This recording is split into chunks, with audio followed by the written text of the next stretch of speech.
आप सभी का एग्जाम स्टडी चैनल पे। इसमें हम देख रहे हैं जो जियोग्राफी क्लास 11 की एनसीईआरटी है, जिसका कि हम एमसीक्यू सॉल्व कर रहे हैं। तो ये अभी हमारी जो पार्ट 2 ही अभी चल रहा है जियोग्राफी का, तो 11 का। तो इसमें हमने अभी तक जितनी भी वीडियो में हमने सभी क्वेश्चन को कवर किए, चैप्टर वाइज हम सबको क्वेश्चन को डील कर रहे हैं। तो फिर इसी में हम आज देखेंगे, हम आज बात करने वाले हैं चैप्टर 8 और चैप्टर 9, मतलब कि ये दोनों चैप्टर के हम एमसीक्यूज को सॉल्व करें। ठीक है, तो फिर चलें, तो स्टार्ट करते हैं। आज निम्नलिखित में से हम पहले क्वेश्चन स्टार्ट कर रहे हैं ना। ठीक है, तो निम्नलिखित में से कौन सी गैस वायुमंडल में सबसे अधिक मात्रा में होती है, मतलब कि ऐसी कौन सी गैस है जो कि वायुमंडल में सबसे अधिक मात्रा में होती है। तो सबको आपको कॉमन पता ही होगा। फर्स्ट में ऑक्सीजन, सेकंड में आर्गन है, थर्ड में नाइट्रोजन है, फोर्थ में कार्बन डाइऑक्साइड। तो इसका आंसर तो आप सभी को पता होगा। ठीक है, तो मेरे बताने से पहले आपका आंसर कर दोगे इसमें। तो इसमें हम देखें, हम इसका जो देख लें कि कौन कौन सी गैसें सबसे अधिक मात्रा में पाई जाती हैं।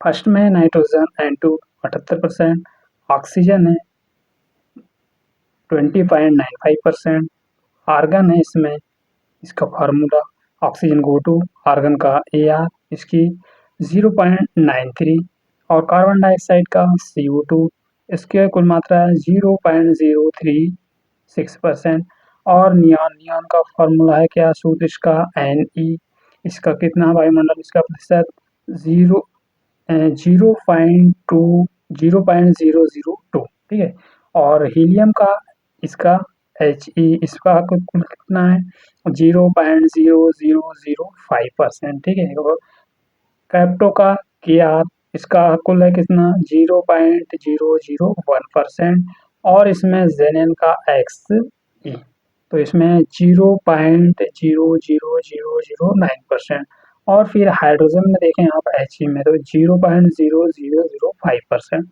कुल मिलाकर ये इतना है। तो फिर अगला क्वेश्चन देखें हम। तो अगला क्वेश्चन है, वह वायुमंडल परत जिस पर मानव जीवन संभव, मतलब कि ऐसी कौन सी परत है जिसमें कि मानव जीवन संभव है। इसके ऑप्शन देखें। ऑप्शन फर्स्ट में समताप मंडल, सेकंड में क्षोभमंडल, थर्ड में है मध्यमंडल, फोर्थ में है आयन मंडल। तो इसका सही आंसर है इसका क्षोभमंडल।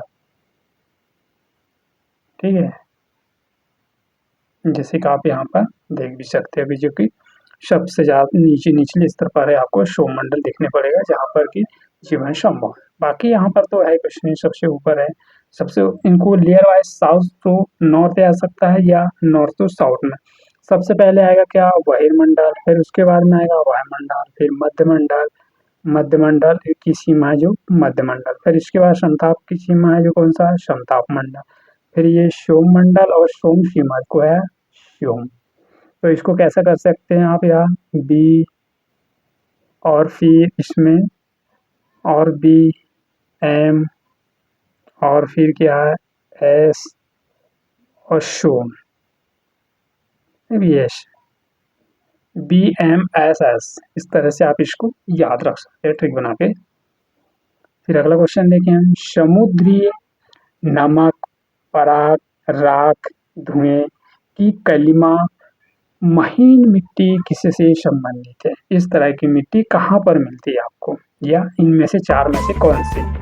फर्स्ट में गैस से संबंधित है, सेकंड में जलवाष्प से, थर्ड में धूल के कण से, फोर्थ में उल्का पात से। किससे संबंधित है, तो इस तरह की प्रक्रिया किससे संबंधित है जिसमें कि इस तरह से इनमें जैसे कि समुद्री नमक, पराग, राख, धुएं, कलिमा और महीन मिट्टी इसमें पाई जाती है।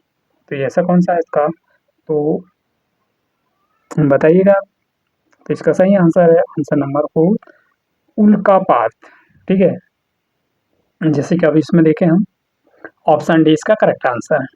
वायुमंडल में छोटे कणों के को भी रखने की क्षमता होती है। ये छोटे कण विभिन्न स्रोतों जैसे कि समुद्री नमक, मिट्टी, कुएं, कलिमा, राख, पराग, धूल, ये आदि छोटे छोटे उल्कापिंड जो एक दूसरे से निकलती है धूल के कण के कारण इसमें वायुमंडल के निचले कुछ भाग में मौजूद होती है। और फिर यह संवहनी वायु प्रवाह काफी ऊंचाई तक ले जाता है, और यह धूल के कण में सबसे अधिक जमाव भी उपोष्ण और शीतोष्ण दोनों प्रदेशों में होता है।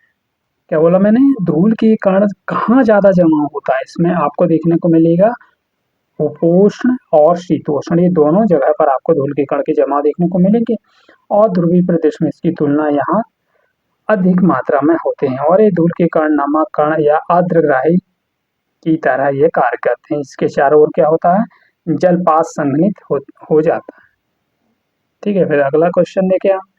निम्नलिखित में कितनी ऊंचाई पर ऑक्सीजन की मात्रा नगण्य हो जाती है? मतलब कि आप जितने ऊपर जाओगे, नीचे से ऊपर जाओगे तो कौन सी स्थल है जहाँ पर जाने पर आपकी जो जलवायु है तो ऑक्सीजन की मात्रा सबसे कम होगी? फर्स्ट में 90 किलोमीटर की ऊंचाई पर, सेकंड में 100 किलोमीटर की ऊंचाई पर, थर्ड में 120 किलोमीटर की ऊंचाई पर और फोर्थ में 150 किलोमीटर की ऊंचाई पर। तो आपको ये कितने किलोमीटर की ऊंचाई पर मिलेगा? ये आपको, तो इसका सही आंसर ऑप्शन नंबर सी। कितनी? 120 किलोमीटर की ऊंचाई पर आपको इस तरह से यहाँ पर देखने को मिलेगा, जैसे कि आप इसमें देखें हम। ठीक है, तो अब इसका डिटेल देख लें हम। इसमें कार्बन डाइऑक्साइड मौसम यानी कि मौसम विज्ञान की दृष्टि से बहुत महत्वपूर्ण गैस है, क्योंकि इसमें सौर विकिरण के लिए पारदर्शी और यह लेकिन पार्थिव विकिरण के लिए अपारदर्शी होती है और सौर विकिरण के इस अंश को सोख लेती है तथा इसके कुछ कुछ भाग जो पृथ्वी की सतह पर और अधिक प्रतिबिंबित कर लेते हैं, मतलब कि कर देती है, जिसके कारण इसमें ग्रीन हाउस प्रभाव के लिए यह पूरी तरह कैसी होती है? उत्तरदायित्व होती है और यह दूसरी ओर गैसों का आयतन स्थिर हो जाता है, जिसके कारण कि यह पिछले कुछ दशकों से आप देखेंगे इसमें मुख्यतः जीवाश्म ईंधन जलने के कारण और कार्बन डाइऑक्साइड की मात्रा इसमें लगातार आयतित होने से इसमें वृद्धि हो रही है, जिसके कारण कि यह वायुमंडल का ये महत्वपूर्ण घटक बन जाता है और यह पृथ्वी की सतह पर जो कि 10 से लेके 50 किलोमीटर की ऊंचाई तक पाया जाता है और इस तरह से फिल्टर की तरह यह कार्य करता है। ठीक है, तो आप यहाँ इसको देख सकते हो। फिर अगला क्वेश्चन देखें हम। अगला क्वेश्चन है इसमें, अगला क्वेश्चन क्या बोल रहा है? अगला क्वेश्चन है निम्नलिखित में से कौन सी सौर विकिरण के लिए पारदर्शी तथा पार्थिव विकिरण के लिए अपारदर्शी होती है? सौर विकिरण के लिए पार्थिव यानी कि कौन सी विकिरण के लिए? गैस को सौर विकिरण के लिए पारदर्शी और पार्थिव विकिरण के लिए अपारदर्शी।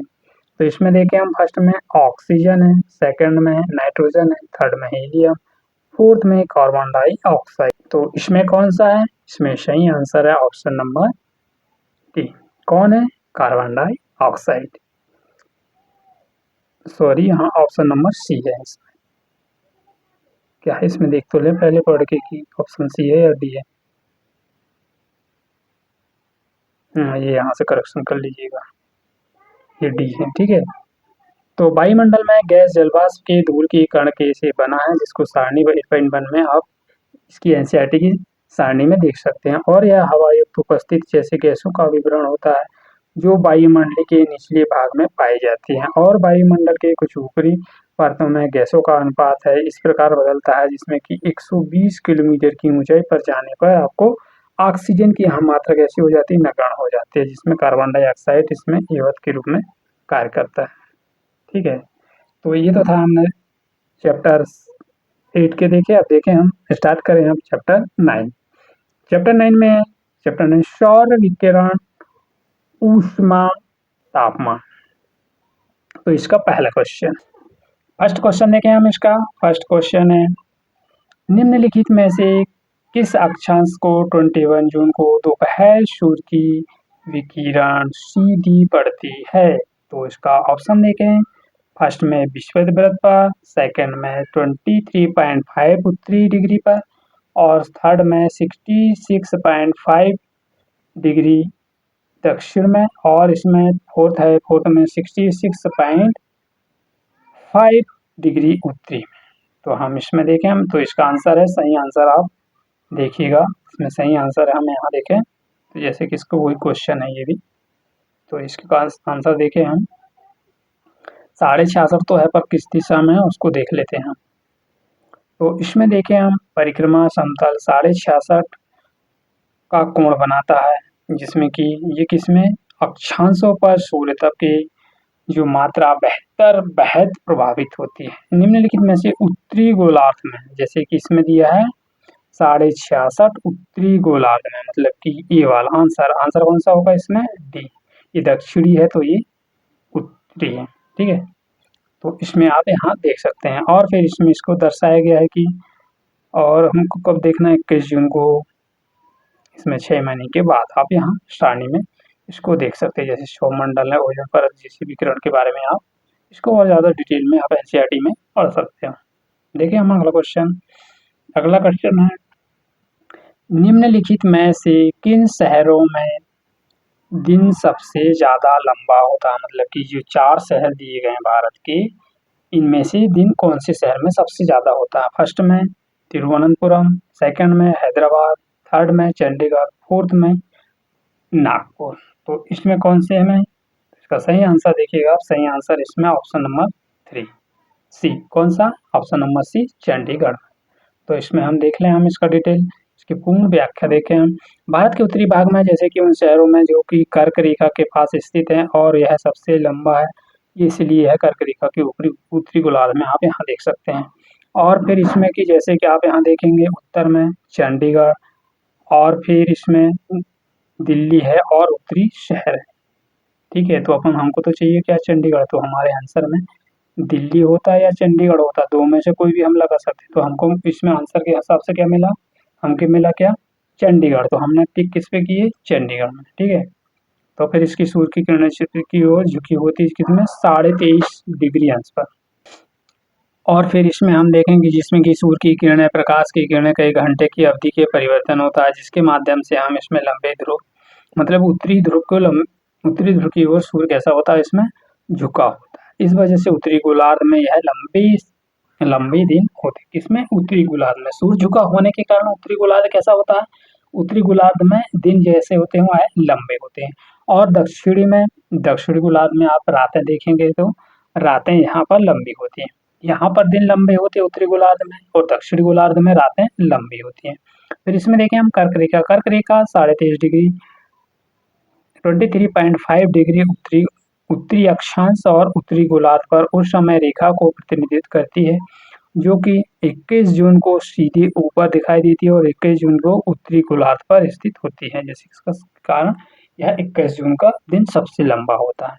और दिन के समय हम इसकी लंबाई देखें, इसकी कुल रात के फिर जाते हैं जिसमें कि दिन की लंबाई बढ़ती है और उत्तरी गोलार्ध में इसकी, और फिर इसमें लंबे समय भी होते हैं। उदाहरण के लिए 21 जून का दिन, क्योंकि उत्तरी गोलार्ध कर्क रेखा के पास क्षेत्रों में होता है, जिसके कारण 14 घंटे और अधिक लंबे हो जाते हैं, जिसकी वजह से यह 12 घंटे के आसपास होते हैं। संक्षेप में हम इसमें यहाँ पर इसको डिटेल से देख सकते हैं।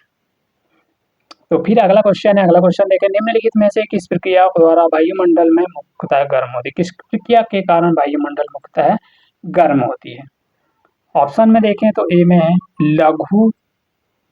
लघु तरंगदैर्ध्य वाले विकिरण, बी में देखें तो लंबी तरंगदैर्ध्य वाले स्थलीय विकिरण, सी में देखें तो परिवर्तित और सौर विकिरण से, डी में देखें हम तो इसमें प्रकीर्ण सौर विकिरण। तो ये फोर्थ में होगा प्रकीर्णता और सौर विकिरण। तो इसका सही आंसर परिवर्तित। सही आंसर बताइएगा, कब मैं बदलाऊं? चलो ठीक, मैं ही बतलाता हूँ। तो इसका सही आंसर है आंसर नंबर बी। क्या है इसमें? लंबी तरंगदैर्ध्य वाले विकिरण होते हैं। तो इसमें देख लें हम, इसका एक्सप्लेनेशन देखें हम। तो इसमें व्याख्या देखें, वायुमंडल के मुख्य रूप से लंबी स्थलीय विकिरण के द्वारा गर्म होता है। क्या? वायुमंडल। किसके कारण? लंबी विकिरण के कारण। और पृथ्वी की सतह पर यह अपनी अधिकांश ऊर्जा लघु तरंगदैर्ध्य से प्राप्त होती है, यानी कि से प्राप्त करती है। और फिर हम इसमें पृथ्वी की कुल ऊर्जा में आने वाली सौर विकिरण सौर के रूप में जाना जाता है, जिसे हम संक्षिप्त सूर्यताप कहते हैं। क्या कहते हैं इसको? संक्षिप्त सूर्यताप के नाम से जानते हैं, ठीक है। फिर अगला क्वेश्चन देखें हम। अगला क्वेश्चन है, निम्न पदों पर उसके उत्तरी विवरण को मिलाइए। तो इसके आंसर देखें। आंसर इसको तो पहले हम क्वेश्चन देखें ना। फर्स्ट में सूर्यताप सबसे, सेकंड में एल्बिडो, थर्ड में क्या है, समताप रेखा। फोर्थ में वार्षिक तापमान था। तो इसमें फर्स्ट में देखें ना, सबसे उष्ण शीत और शीतोष्ण तापमान जो किसी को महीने से यानी कि शीत के महीने में मध्य तापमान का अंतर और सामान्य तापमान वाले स्थानों को जोड़ने वाली रेखा। फिर इसमें आने वाली सौर की विकिरण। फिर इसमें दिया फोर्थ में किसी वस्तु के द्वारा संदर्भित दृश्य प्रकार। तो इसका सही आंसर आप देखिएगा। तो इसका सही आंसर, इसकी जोड़ी तो देख लें पहले। इसमें देखें हम, इसको मिला है सही आंसर में, फर्स्ट का किसके साथ जाएगा, फर्स्ट का सही आंसर देखें हम, इसमें कौन सा है, इसमें कौन सा है, इसमें तो डायरेक्ट ही आ गया ना। सूर्य तप किससे है, आने वाली सौर की किरण से। एल्बिडो किससे है, एल्बिडो परावर्तित प्रकाश से। और समताप रेखा है, इसमें तो आप देखें समान तापमान वाली जुड़ने वाली रेखा। डी इसमें क्या है, इसमें ए आया, इसमें क्या है, शीत महीनों के मध्य तापमान था। तो इसका आंसर क्या हुआ, इसका आंसर बी है। ठीक है, तो इसमें देख लीजिएगा आप, जैसे कि इसमें आंसर ये दिया, यहाँ से आप देख सकते हो। फिर अगला क्वेश्चन देखें हम। अगला क्वेश्चन है, पृथ्वी के विषुवतीय वृत्त क्षेत्रों की अपेक्षा इसमें उत्तरी गोलार्ध के उपोष्ण कटिबंधीय क्षेत्र तापमान अधिकतम होता है, इसका क्या कारण है। इसका तापमान अधिकतम होता है, इसका मुख्य कारण क्या है। फर्स्ट में देखें हम, विषुवतीय क्षेत्रों में की अपेक्षा उपोष्ण कटिबंधीय क्षेत्रों में कम बदलना। और फिर सेकंड देखें हम, तो उपोष्ण कटिबंधीय क्षेत्रों में गर्मी के दिनों में लंबाई विषुवतीय क्षेत्र में ज्यादा होती है। थर्ड में देखें, उपोष्ण कटिबंधीय क्षेत्रों में ग्रीन हाउस प्रभाव विद्युतीय क्षेत्र की अपेक्षा ज्यादा होता है। फिफ्थ में देखें, फोर्थ में, उपोष्ण कटिबंधीय क्षेत्र में विषुवतीय क्षेत्रों की अपेक्षा महासागरीय क्षेत्रों में सबसे ज्यादा, मतलब क्षेत्रों की सबसे करीब है। तो इन चार ऑप्शन में आप सही आंसर बताएं।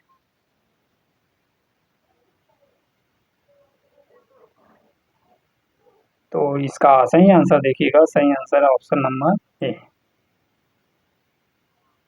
ठीक है, जैसे कि आप यहाँ एक्सप्लेनेशन में भी देख सकते हैं, इसमें ये कि यहाँ पर दिया गया उष्णकटिबंधीय क्षेत्र और विषुवतीय की तुलना में कम बादल बनते हैं, है ना। और फिर इसी तरह इसमें रोशनी भी कम होती है। विस्तार देखें, बादल का बनना इसी कारण, इस प्रभाव के कारण पृथ्वी की सतह पर रोकते यानी कि आने से इनको रोकते हैं, और कटिबंधीय क्षेत्र में क्या करते हैं, बादल कम हो जाते हैं और इसलिए है रोशनी भी सीधे पृथ्वी की सतह पर इसमें पहुंच जाती है। फिर इसका कारण है, इसी कारण क्या होता है यहाँ, ग्रीन हाउस प्रभाव, यहाँ आप देख सकते हैं। रोशनी कम होएगा, उसका रोशनी, सूर्य की रोशनी की मात्रा उपोष्ण कटिबंधीय क्षेत्रों में महसूस है, और यहाँ पर विषुवतीय क्षेत्रों में इसकी अधिक होती है, जिसके तापांतर में बढ़ाव मदद करता है। पृथ्वी के महासागरों के प्रभाव जैसे कि आप यहाँ इनको देख सकते हैं। ठीक है, तो आप रीड कर लीजिए वीडियो को पॉज करके। तो ये तो था हमारा आज का सेशन कैसा लगा, सेशन को आप लाइक या डिसलाइक करके बता सकते हैं कि सेशन में क्या है और क्या इम्प्रूव करना है। तो फिर thanks for all of you. ठीक है, तो मिलते हैं फिर नेक्स्ट वीडियो में। Thank you for all of you. जय हिंद।